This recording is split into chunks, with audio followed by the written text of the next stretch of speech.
हाँ तो गाइस, आप भी अपनी वीडियो के ऊपर क्रिस्टियानो रोनाल्डो के यहाँ पे इफेक्ट यूज़ करना चाहते हो, या आप भी क्रिस्टियानो रोनाल्डो का डांस यहाँ पे करवाना चाहते हो फुटबॉल का अपने वाले इफेक्ट को अपनी वीडियो के ऊपर, तो आपको आज के इस वाले वीडियो में मैं आपको कंप्लीट बताने वाला हूँ आपने किस तरह से इस वाले इफेक्ट को यूज़ करना है, किस तरह से अपनी वीडियो के ऊपर लगाना है। तो कंप्लीट तरीका आपको इस वाली वीडियो में मैं बताने वाला हूँ।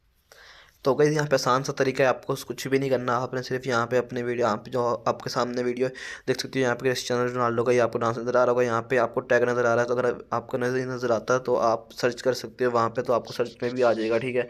तो उसके बाद आपने यहाँ पे आपके सामने ये वाला पेज ओपन हो जाएगा। अभी न्यू इफेक्ट आया है, अभी इसके ऊपर ज़्यादा वीडियोज़ नहीं बनी, तो आप भी इसके ऊपर वीडियोज़ बना सकते हो, ठीक है। तो यहाँ पे आपने कुछ भी नहीं करना। आपने सबसे पहले सिंपल सा बात है, यूज़ इस इफेक्ट के ऊपर क्लिक कर देना। जैसे क्लिक करेंगे तो उसके बाद यहाँ पे फ्लिप का ऑप्शन आ जाएगा। तो जैसे ये फ्लिप हो जाएगा तो आप देख सकते हैं यहाँ पे क्रिस्टियानो रोनाल्डो के सामने नज़र आ रही होगी।